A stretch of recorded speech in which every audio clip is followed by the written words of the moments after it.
Welcome, everyone. My name is Laura Stiefelmar. I am the head of educational programs. I recognize most of you. It's great to have you all here.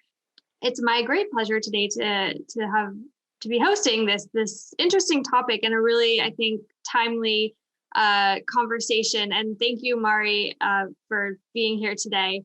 And I just wanted to sort of introduce this program. As many of you know, the Ringling has launched an equity plan to ensure that we are an inclusive museum that really serves the needs of all people.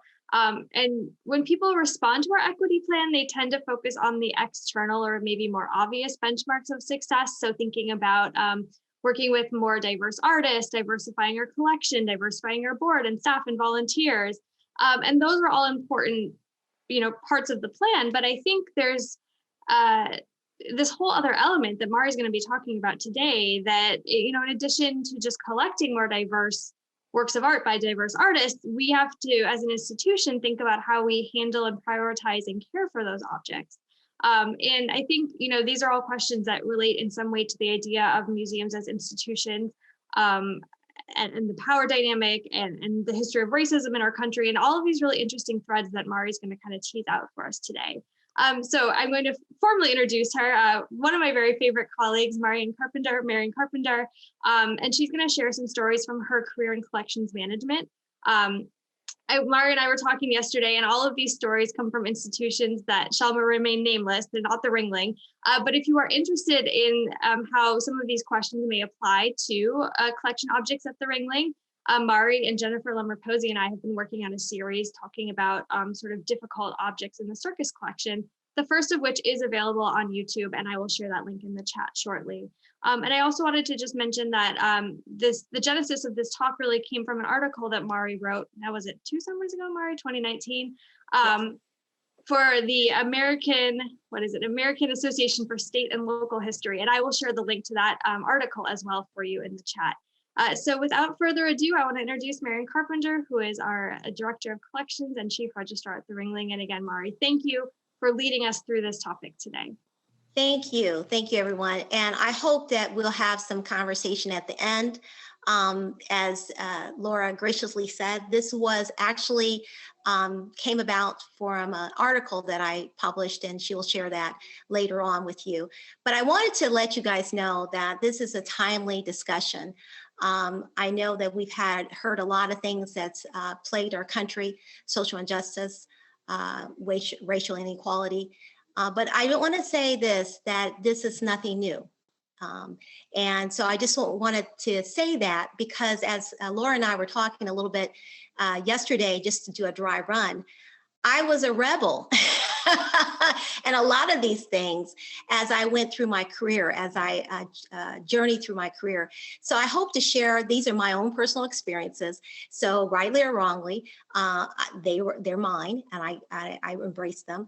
But I noticed that I didn't have a George Floyd or a Breonna Taylor or Black Lives Matter movement to help me go through the challenges that I experienced early in my career, as well as speaking up for cultural diversity in collections and be inclusive in collections, museum collections. So I wanted to just step back a little bit and talk about how this came about. Real quickly, a friend of mine came to me and asked that they were doing an article or a series of articles for the, it was called the publication, it's an online publication called the Inclusive Historian Handbook. And one of my colleagues did say to me, can you give me something about collections? Because we don't rarely hear about museum collections, and particularly the people who basically mine that collection, manage the collection, handle the collection. I know we hear the sexy term of the curators, but there are people behind the scenes that are the conservators, the collection managers, the registrars that actually help to manage and to preserve and to make sure you can find that collection when you need it. So when she came to me, it was actually in 2018 that she came to me and asked me. And I said, yeah, I'll do it. Didn't know what I was getting myself into, but she started asking me questions. And she said, tell me a little bit about your career and your experience handling diverse collections. Now, she didn't understand what I was going to talk about. So I had a cascade of stories. Some of them, guys, I had suppressed long in my memory because they were painful to talk about and to relive. So when she said, my gosh, you've got a treasure trove. So guess what? I'm going to do a book. So just to let you guys know, I'm going to do a book. The article scratched a lot of things that I didn't realize that I'd experienced. And I was the lonely voice. Some of the times I had to look for colleagues that were very few, people of color in the museum field. So when she said to me, you've got to write this stuff down, Mari. And I said, okay. But some of them I needed some space because like, again, they were painful to hear about. And so I didn't realize how much I suppressed it. But I wanted to go back a little bit to talk about why the challenges to being inclusive in museum collections. Why do we need to talk about this? And the reason why I say that is that when we talk about diversity inclusion, most times museums think about their board, their staffing, their programming, but when they start talking about collections, sometimes that lags behind the conversation. And you know, it's not always on the forefront, diversifying your collection. And the reason why some of that lack of diversity that I'm going to look at is because within the curatorial and collection departments, there's not really an effort over the years I've seen hiring people of color, BIPOC as we call it, but people of color in those fields, particularly in conservation, collections management, registration, exhibitions, and in curatorial. And so when you don't have people representing the backgrounds of objects at your collection, then it's hard to really establish and maintain a meaningful relationship with the culture, the community that's been underrepresented. So that was one of the things I looked at when I started to really review my life work in collections and in the museum field. Why is it? Sometimes I looked around, I was the only person of color and only African-American that was there to stand up and be the voice for these objects that needed the interpretation that my white colleagues may not have had the sensitivity to really understand that. So I just want to say that before we go on, that we have these neat terms of DEAI, diversity, equity, accessibility, inclusion, but that wasn't neatly packaged. I'm going to date myself a little bit. So if you, and Laura, I'm going to look at you because if you keep moving around, then I know that my Wi-Fi hasn't zonked out on me. You're doing great, Mari. We can hear you fine. Great. But I wanted to say is those terms weren't neatly packaged for me as I looked at and was accepting the roles of diversifying or handling diverse collections, especially collections that had a very difficult tone, racial tone to it, racially stereographical toys or objects that were painful for me to look at as an African-American person and any person of color for that matter. So I want to say is that when I looked at it, these terms, the DAI, everybody is focused on it. They're being more sensitive, but that wasn't the case when I started in the field in the late 90s. This is, I know some of you know, this is post Rodney King beating. And so there was not much allies in the museum field. And for that matter, it was a lot of people of color in the collections department or the field to really guide and help me through it. And so I wanted to say that before I go on. Also, it's really important.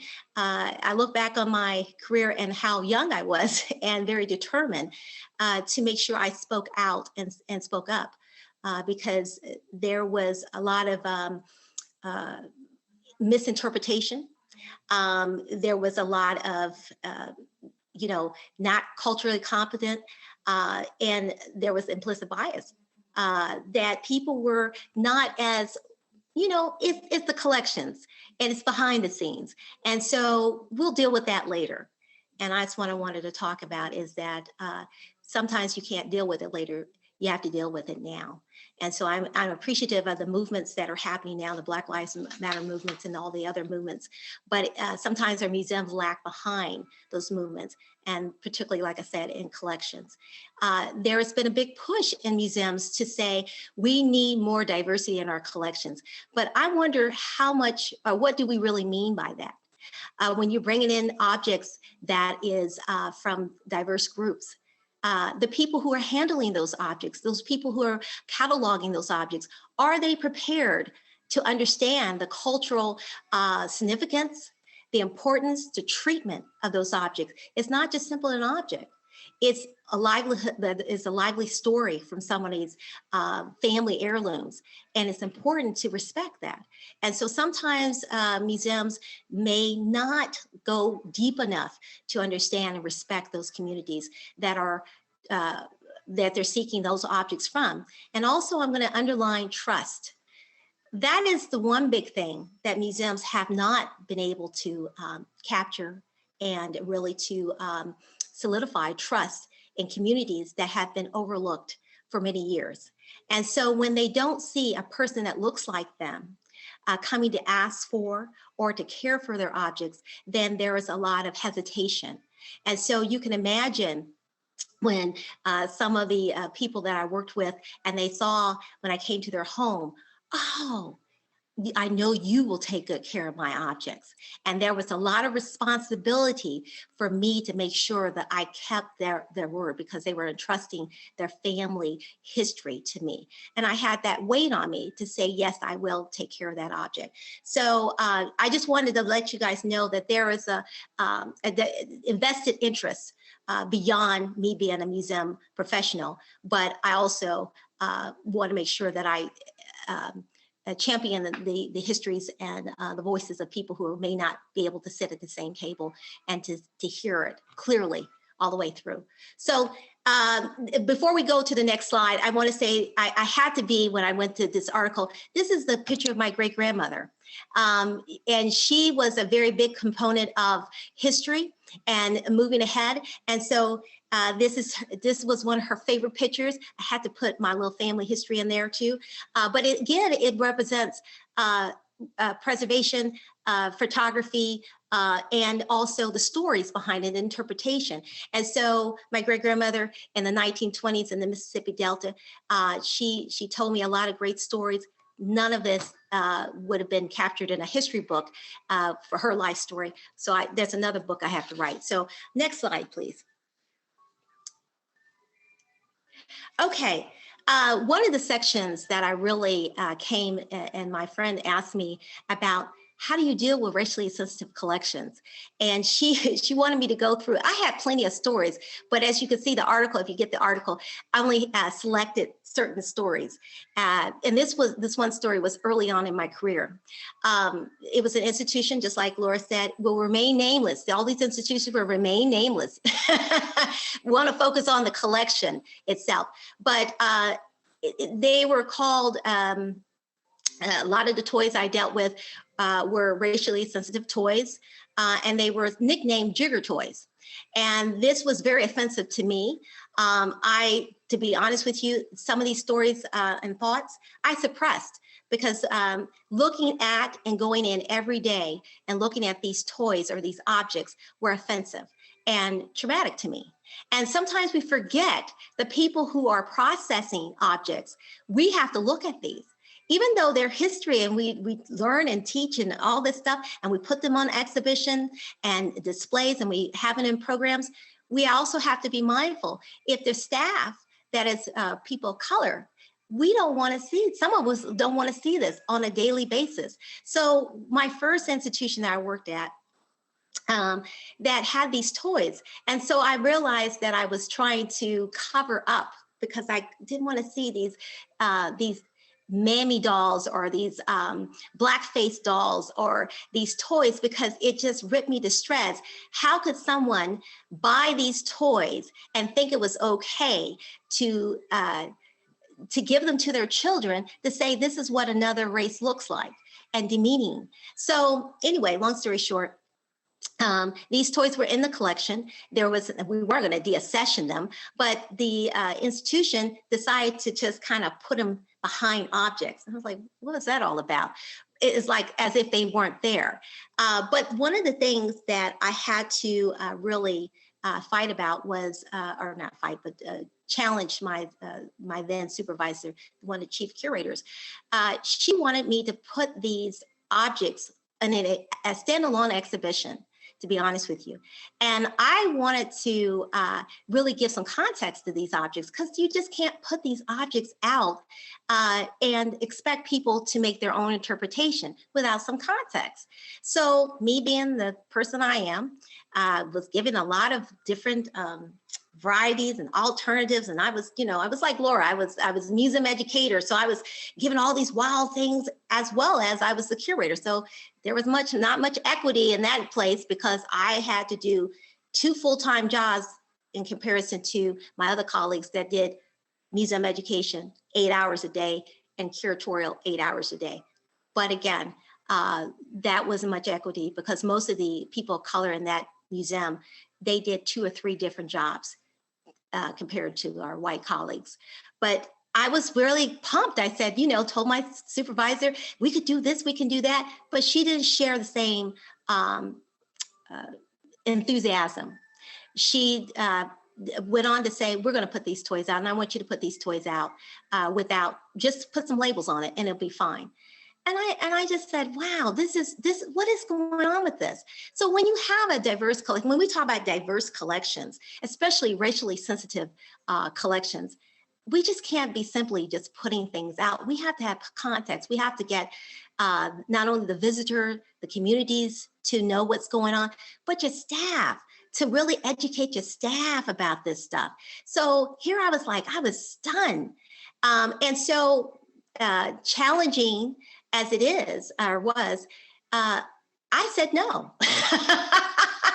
And at that time, I didn't realize the ramification of no, because when you're in a cause with Black Lives Movement or any kind of cause, sometimes you don't realize the cost of that cause that you're in.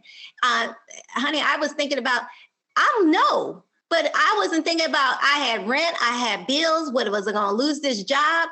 But I stood up to what I believed. I said no, because this is not right. If you're not allowing me to put these objects into some kind of interactive where we have a dialogue, I don't want children or families to think it was okay in the 1920s and 30s that these jigger toys or these toys were here. I didn't want that to happen. So with that, she still challenged me. And as if you get the article, the museum was spared any kind of issue, but I did bring it to her attention that this kind of I guess, thought, a lack of respect for the community it represented would damage the relationship that was already shaky. And I said, you're going to damage it. And I was ready to, the power of the media, the power of the press, I was ready to go and stand up. I didn't do it. Because like I said, she bowed, she just it kind of frayed away. And so, but I did rely on colleagues to help me through that period, particularly veterans, African-American colleagues in the field as well on that institution to help me guide me through it. But I just want to caution, and one of the things I wanted to talk about is that, was this a victory? This is the question I asked myself. Was this really a victory, or was I unearthing something that the reality that some of the curators in this museum were not willing to accept inclusiveness?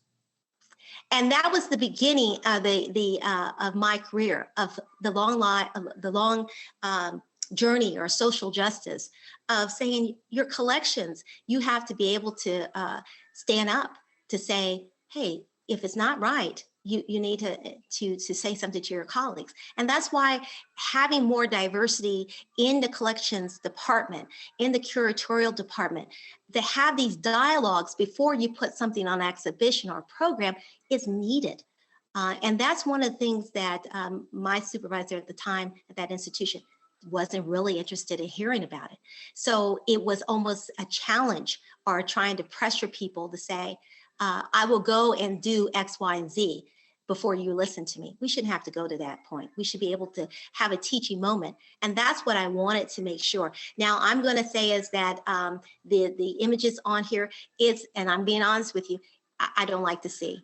I'm a historian, a public historian, but I even told my colleagues that we did a program that Laura mentioned with the circus curator, Jennifer Lemmer Posey, and I had to tell her some of the images that's in the collection, I needed some time to breathe through because they're sensitive to me and I don't like to see them, but I can find a way to teach with them. So I just wanted to let you know. But when we start looking at racially sensitive objects, we need to keep that in mind.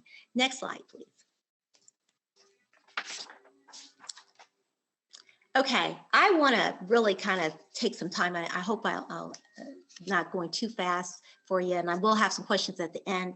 But I wanted to talk about this particular incident and receiving and processing racially sensitive objects.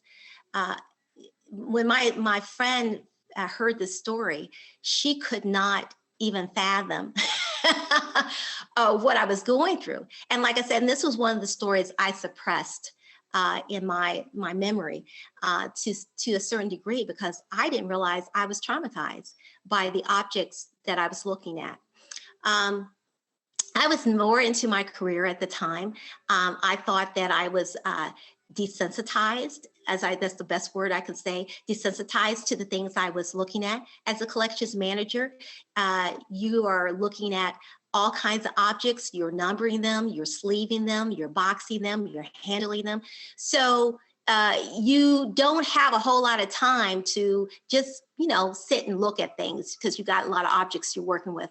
But I wanted to say is there was a particular incident that dealing with racially sensitive objects, like I said, I was desensitized myself to just get through it. So I dealt with a lot of Klan material. Imagine an African-American collection manager actually seeking and looking at this material up close. So I had to do my work. And then also a lot of the donors did not want to have their names even attached to these objects because they were painful to know that their family members or somebody in their family was even associated with these objects. But the thing is, I had to often console them to say, no, that's okay. I'm like a psychiatrist now, trying to help some of these families go through this because they were just torn when they were looking through the homes of these relatives that may have passed on, that they were finding these things and they were wanting to get rid of them. And a lot of them opt to be anonymous because of the sheer magnitude of the subject matter. And so this one particular call I received from a distraught donor that I can remember like it was yesterday. She called very distraught, said that she had found something that she did not want, but she didn't want to trash it, but she wanted to know if we would accept it. I said yes. Didn't know what it was, didn't ask, she didn't tell me. And so she said, well, I'll send it immediately. So it was in the mail. It was in a very nice stationery. Everything was matching. That was the time that people like to have their cute little stationaries and things. So everything was matching. So when I opened up the envelope, this object was folded into the stationery paper that matched the envelope. I opened it up, and to my horror, I saw a lynching postcard. And I was just stunned. And what could I do with this? I saw, and to be graphic, I'm going to be graphic with it because there was nothing I could do with it, but there was four African-American men hanging from one tree. And from the clothing, I could tell it was in the 1930s, but I needed some more evidence to give some description to it and to catalog it. This thing haunted me. And I was not prepared to receive that kind of in-your-face, very graphic lynching photograph, even though I had heard about them. And I had distanced myself. And remember, I said I desensitized myself to a lot of these things. It brought me right back. I was really traumatized by this object. But again, I had no one to talk to. Who was I going to talk to? I didn't have anyone on staff that really understood the gravity of this, even though they said, yeah, it's a lynching photograph. It's terrible, but the impact of it. So when we have those racial sensitive objects and collections, we need to do a better job, meaning museums need to do a better job in when we say we're going to diversify our collections. Well, what does that mean? Are you giving the support to your staff to understand what they're looking at and the sensitivity of understanding how to work through that? Who do you talk to when you say, I'm angry when I see this, or I'm saddened because I see this? I'm only telling you my experience. And I think that when I saw this, I said, well, how can I turn it into something positive that I can work through? I turned it into a teaching moment. Reluctantly, I took this image and I said, I'm going to work through it, but not everybody's going to do that. So I used it in lectures to try to teach people what it is to handle racially sensitive objects and collections, because everybody at that time, this is kind of in the early 2000s, people are talking about difficult histories, but how difficult are they? And when you're faced with it and you have to catalog and this is part of your job, then what do you do? So I really caution people and really our collections, our museums, when we look at our collections department and our conservation, that's what the conservation, registration, collections management, and exhibitions. How do you give them the support that they need if they have questions about this?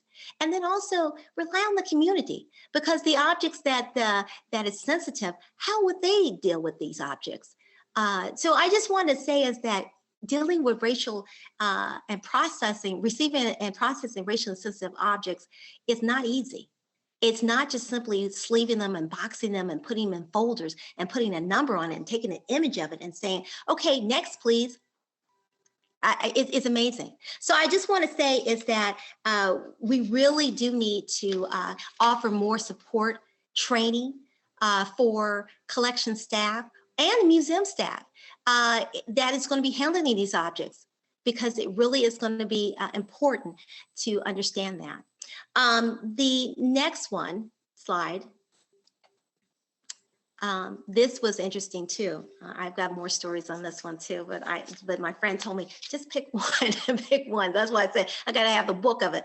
Again, this is all of my experiences, and this wasn't at the same institution. So I don't want somebody to think this was all in one institution. No, I've traveled around. So I've been around the block a few times on the different institutions.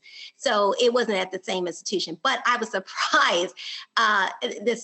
The people that in the collections, I'm like, wow, every time I was just surprised. But anyway, preventing and advocating against discrimination in collections. You might say, how is that possible? Okay, I'm gonna tell you how it's possible.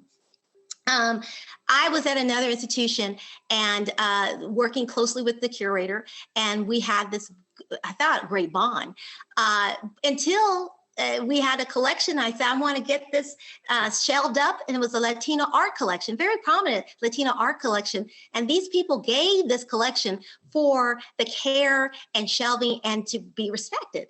And so the curator says, it doesn't go on the shelf. What? It doesn't go on the shelf? The shelf is open. No, because it's not considered art. It's not European paintings. I said, come again? So quickly our relationship frayed because my duty as a collection manager was to treat all objects in the same manner. All would be cared, because that's what I have been taught, and it should be equity across the board, right? But the curator didn't share that. And my predecessor the year before had tried unsuccessfully to get these these framed art pieces onto the shelves. Well, I couldn't believe it. Can you believe this? I said, this is subtle racism in the collections. I mean, with objects. And this woman had devalued, this curator had devalued the object simply because of the cultural affiliation. I couldn't believe what I was seeing. I was like, can somebody come? I didn't have anybody to talk to. I just like, can somebody help me? So I was just stunned. I went to my supervisor, told him, I said, we need to get it. You know, I worked it away. And he said, yeah, just go ahead and put it on the shelf. I had to wait, literally wait till this woman was, took a day off for me to put it on the shelf. That's how crazy this thing was. So I couldn't believe that we are now to the point where we are going to determine what care an object's going to get because of the cultural affiliation, or consider that it's not art. Everything that a museum takes in needs to be embraced and should be cared for the same way, administer the same care. But it does happen, guys. I witnessed it. So I want to say is, when we are looking at diversifying our collections and making sure that we're coming in and looking at our collection, or if if the museum has these collections, make sure they get the same financial support. Make sure they get the same care and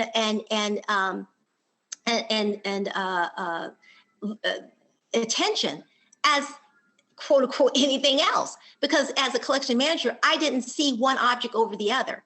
And so, do you know that will trickle down to when you're looking at donors or community folks? They're saying, well, how are you treating my object? And real quickly, I have to tell you, which was sad, I was doing a research on a World War I exhibition. And it's rare to hear about a complete diary from an African-American soldier who served in World War I, okay? Part of the Harlem Hellfighters. Well, I couldn't believe the items that this family gave to this institution in the hopes that they would care for it. Well, they probably didn't. They're probably gone. The family's no longer in touch with this institution, whatever happened. But when I came about, the box was worn, the folders had been tattered. And I said, is this the best care? And when I asked the person that represented the institution when I was doing the research, they said, well, our hopes is to digitize this, but there was no plans, there was no money. Are you serious?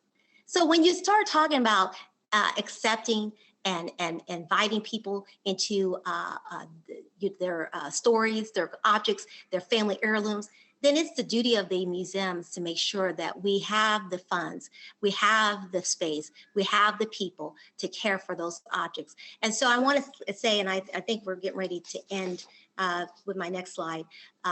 So I want to have time for some questions here. Next slide, please. So I want to say is that some of the things that I want to walk away from and to learn, that you have to have, and this is the word I kept saying, Laura, I couldn't remember, courage.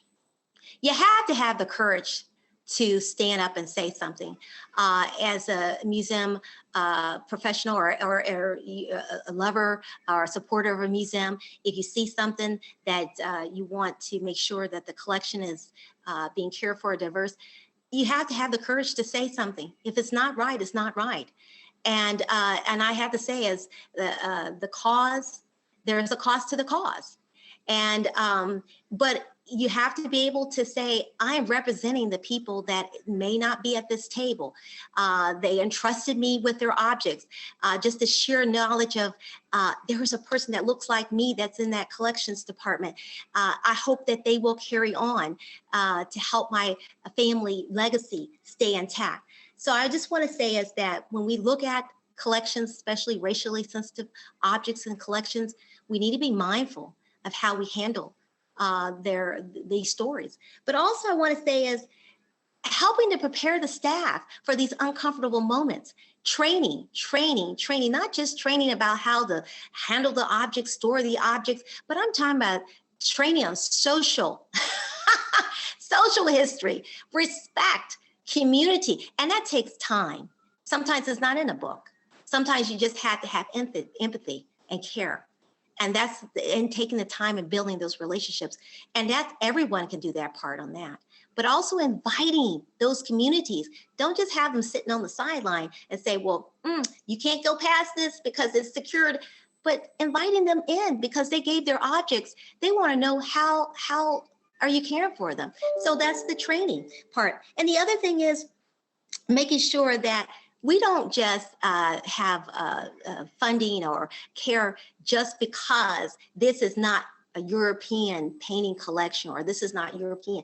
We should be able to care for everybody's collection.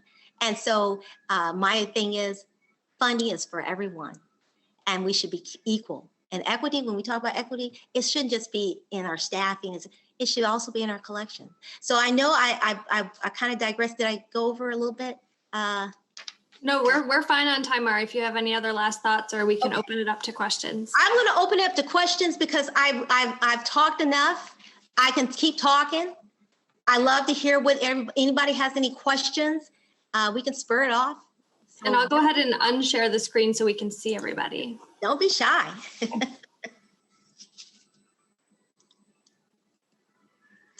Anybody has any questions, comments? I had a comment. Okay, I love comments. Let's hear it. I certainly appreciate the lecture. It was very good, very timely. I have struggled with some of the things you mentioned. I have gone to exhibits and I've seen depictions of African American art that I have found offensive. Mm-hmm. And I kept thinking, is it me?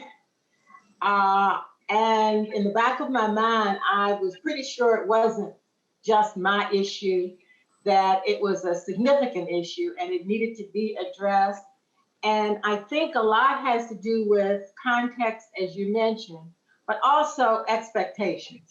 Mm-hmm. If I had gone to the African American Museum in DC and seen some things in light of their mission, I may have been able to work with them better than if I walked into the Ringling and I saw some of those same items. So I do think it is important that people making the decisions have people of color around the table. Yes, I agree. And that's the reason why I say is that when you are looking at and getting objects from the community, invite them in. Because what I used to do, I had community curators and those people who donated. I said, don't just donate, honey. Come on, help me to process. And it gave them a better respect of, I'm not giving my objects to someone. I am part of the process. The museum is investing into my story. So let me be a part of the story. Let me be part of the interpretation. And so that I understand. And that also builds the relationship, right? Mm-hmm. Builds the relationship. So I appreciate your comment. Thank you. And we might look for you to help us. I did work on one of the focus groups regarding diversity at the Ringling. And I'm waiting to kind of see what some of the suggestions that were made eventually appear. Okay. Well, thank you. Anyone else? Do we have questions? We've got one in the chat from Elizabeth asking if you have any thoughts about how the Ringling could grow in this area through expansion or diversification of our curatorial ranks. Good question. Yes, I always have some ideas. One of the things is because it's low hanging fruit is training. I know that we're all tight on budgets. I understand that, but eventually we're going to have to hire people who are more invested in and knowing about the cultures and histories. But training, we can do that now to build the relationship that we're working with different communities. And that takes time. It really does. It's not something you could just hurry up and do. But I'm just saying it's training, listening. That doesn't cost any money to listen. And just like the young lady said previously, is inviting the community to have a dialogue. That is one way you can help. But sometimes museums have this one-way conversation and they are talking to, but they're not listening to.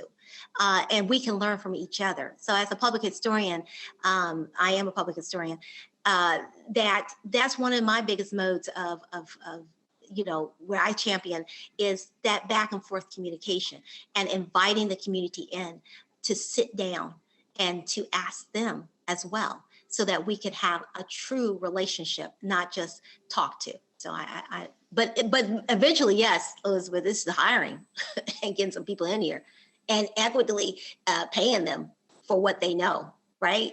Because a lot of times we want to use people and then of course they say, well, we don't have the money. You can volunteer for this. Well, we can't always do that, right? So, but anyway, that's my short end of it. Any other questions? Don't be shy. I've got plenty of comments. Maury, can I ask a question? Oh yes, come on, Jeff. Tell me. Okay. First, I enjoyed your presentation. It was very good, and the issues around the racially sensitive items are pretty powerful. I'm really I can see where those would be very, very difficult to deal with. I'm curious though, on the other side of the spectrum, where you have artists of color who are very famous in their field, like Sam Gilliam. What are the challenges of displaying and dealing with their work? Because that's kind of a different set. People are anxious to see that work. What are some of the issues you see there? Well, you know what, and I'm glad you said about Sam Gilliam, because we're going to do a plug. It's coming up, guys. It's opening February 21st. Stay tuned, because we're getting ready to install that exhibition. And I help co-curate it with my executive director, Stephen High. And you know what? I'm really glad that you talked about the artist, Sam Gilliam. Sam has done wonderful work, but again, it's taken so long for him to be recognized. Mm-hmm. Okay, for all of the work that he's done. And Sam has been, has looked at sharing his, not only just the political, but the social aspects of his career in an abstract way. So he's in his 80s. Look how long has it taken for people to really embrace his artwork. And I just want to say, yes, when you're looking at artists that are long overdue, for celebration and also making sure that we can give them their due. I think that is wonderful. We can share their information. We can share, as we did in some of the chat labels, is to talk about how they have maneuvered through the social social aspects of their lives, because we don't live in a vacuum. Art is not in a vacuum, right? So it was good to hear how Sam dealt with a lot of the things that he was, he's based in Washington, D.C. So in the height of the 1960s, in the civil rights movement, I mean, he was privy to a lot of information and a lot of activism with the March on Washington and the other side of the spectrum with the assassination of Dr. Martin Luther King in 1968. So his artwork really spoke to those social issues. And I just really say, as in this time, it's good to celebrate that and to have a dialogue to talk about why he did certain things and how he expressed himself. And I have to put a plug in because I love jazz. Sam Gilliam was, if you love Miles Davis, John Coltrane, Thelonious Monk, come on, I'm just gonna go through that. But he was very much into jazz because of the improvisation. And those, I'm going to use the terms of the 60s, those cats, those cats were really, you know, really using social, their social ways of using music to look at the social activism that was going on. And then we had the Black Arts Movement. So there's a lot of history in Sam Gilliam's work.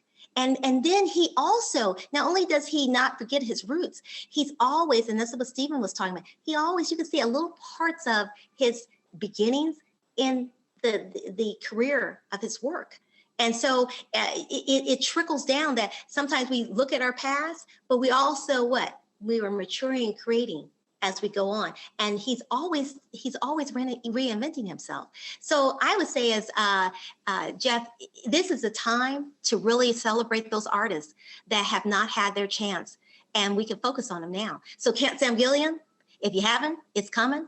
Please come and see when we open that exhibition on February 21st this month. Good, I'm looking forward to it. Good. Thanks, Marty. Thank you. Anybody else? We should have some jazz in that one. I can hear some John Coltrane in that little thing there. Can I ask a question, please? Okay, Mark, let's go. Yeah. Great. Great presentation. Always love hearing you talk about history. Like a kid in a candy store, listen to Mari talk about history. How much would having a Black or person of color as a curator be an advantage to helping move this whole insensitive dialogue when it comes to collecting objects and things like that? I would think personally that it would help the transition a little, make the transition a little bit smoother. What's your thoughts on that? I agree, because now I've been a curator in a history museum, okay, and so it does help it does help with the interpretation and the understanding and the sensitivity. And I'm not just focused on African American, but there's other groups that we need to be mindful of across the board. And we all can know that we need to have some sensitivity on when we start talking about interpretation. Just like Jennifer Lima Posey and I were talking about the stereotypical object that is in the circus collection. And if you catch the recording, because I think it's online. Laura, is it online? Yeah. It is, yeah. I shared the link in the chat. Okay, good, cool. That in itself was something that we talked about as she's the curator and I'm the director of collections. And that conversation was so organic because understanding the object and the sensitivity around that object and also the context. Because like I said, when we are looking at just putting objects on display or putting objects or bringing objects in the collection, you're going to need to have someone who is invested, knowing the culture and being respectful of that culture. And so I would say, yes, Mark, it does help museums to have people representative of that particular culture to be at the table when the decisions are being made for exhibitions or bringing it into collections, because it's a learning opportunity. We learn from each other, right? And that was one of the biggest things that, like I mentioned earlier in my career, when my supervisor at the time did not understand and maybe she did, maybe she didn't care why I said no and putting racial typical toys on display in a freestanding display with just labels. Are you serious? And so that would be more harmful. It may be telling to one segment of the population, but we're supposed to tell all the stories. But we're supposed to be for everybody. We're supposed to be telling and be inviting for everyone. And so if one segment of the population is hearing this and the other one feels slighted, we got an issue. So I would say, is in a nutshell, yes, having more people of color in those positions, curatorial, and I have to say, collections. I'm not going to stop in curatorial, but collections. It's going to be a benefit for the museum all the way around. Yes. Anybody else? How do we get more people of color interested in this field? I mean, what was it about this field that attracted you? Okay, I'm going to say in a nutshell, recruitment. Okay, you have to go to the source. You have to recruit. The way I got into it real quickly, my great grandmother, my dad, they were a lover of history. So I didn't quite know how to get into the museum field, but I had a great mentor, Wilma Moore. She's passed on several years ago. She's, very to my heart, but she's the one that brought me into the field. And she was the archivist, African-American history in Indiana.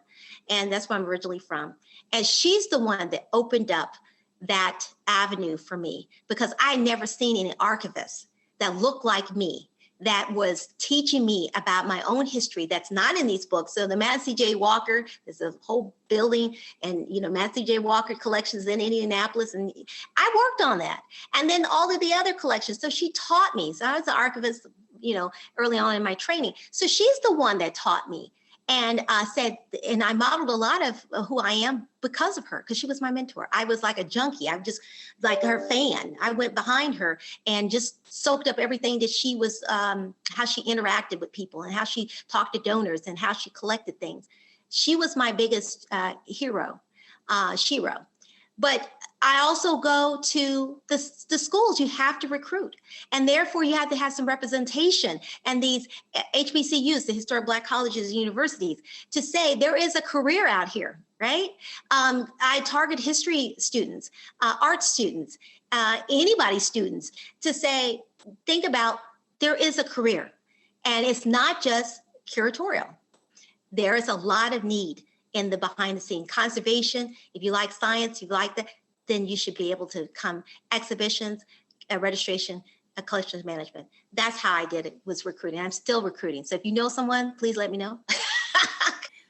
Mari, I was wondering if you could just, because we opened with that beautiful photo of Annie, could you just tell us one thing about Annie? Because it's, you know, all about telling those stories and sharing those memories and keeping that history alive. Can you just tell us one thing about Annie? Oh, my great-grandmother, she was, let's just put it this way. She loved to cook, and she loved to tell stories, and she was a fighter. She was born in 1903 during the heart, unfortunately, of Jim Crow time period, and she was in Mississippi. She was very much a strong-willed individual.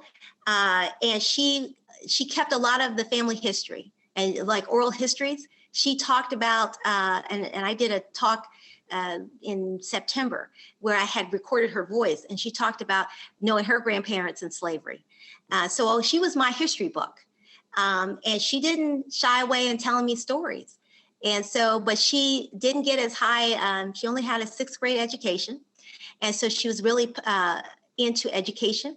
So when I got my degree, it was like she getting her degree. So she was my shero, and she's really warm to my heart. So that's the reason why I was wanting to put her face, and it was one of her favorite pictures. And so she's in the article. She has her own page basically in that article. And I wanted to give tribute to my great-grandmother because she meant a lot to me. And her struggles, she was really a powerful lady. Thank you. I'm not going to get misty eye. I feel like it's such a good reminder that when you're talking about seeing images of people, history objects, those are real people, those are stories, those are someone's grandmother, and I think it's so important. So Yes. I just want to thank you, Mari, for sharing with us today. And hopefully we can continue to have these kinds of conversations. And appreciate you and everything that you do. Anytime. So if you didn't get a chance to ask me a question, if you're too shy, Laura, you can Laura, you can get my information out there or what have you, but please don't hesitate, because it's time to have this dialogue about collections and how we can all help to preserve our history. Thank you, everyone.